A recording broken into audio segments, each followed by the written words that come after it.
Assalamualaikum warahmatullahi wabarakatuh. Bismillah, walhamdulillah, wassalatu wassalamu ala rasulillah wa ba'd.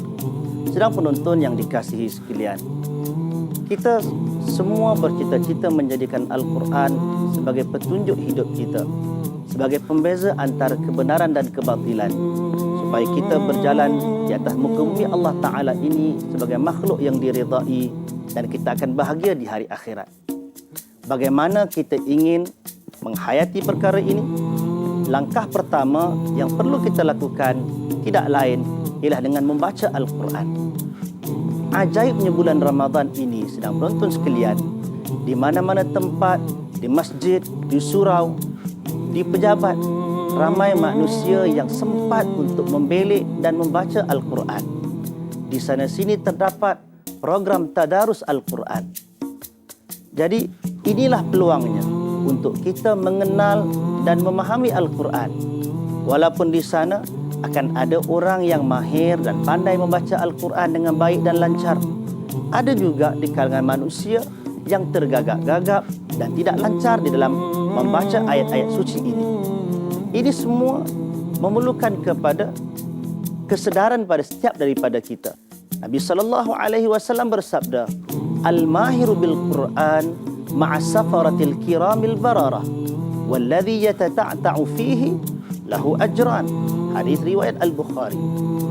Orang yang mahir di dalam membaca Al-Quran akan bersama dengan para malaikat yang mulia, manakala orang yang tergagap-gagap dalam membacanya, maka baginya 2 pahala. Sedang penonton yang dikasihi sekalian, namun dalam keadaan itu, satu perkara yang perlu kita ambil berat, barangkali ia perlu dititik beratkan dalam program tadarus yang kita lalui pada setiap malam ataupun setiap pagi itu, iaitu Al-Quran ini turunnya ia sebagai wahyu daripada Allah Ta'ala mempunyai 2 aspek. Yang pertamanya ialah aspek bahasa, aspek laras bahasanya, kalimat dan ayatnya. Dan yang keduanya ialah aspek makna. Kedua-duanya ini memainkan peranan menjadikan dia kitab petunjuk. Dalam hal ini, para ulama telah menekankan kepada beberapa perkara yang perlu diambil berat oleh orang yang ingin membaca Al-Quran, sama ada dia orang yang mahir ataupun dia orang yang tergagap-gagap. Yang pertama sekali ialah memerhatikan dan membetulkan apa yang disebut sebagai makhraj huruf.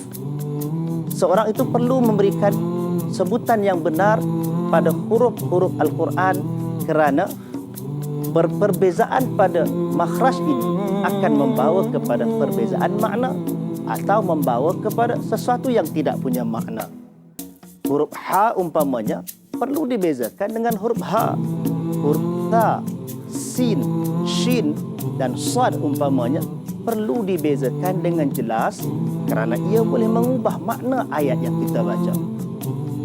Yang keduanya ialah pada keadaan tertentu, panjang dan pendek perkataan yang kita baca juga boleh membawa kepada perubahan makna.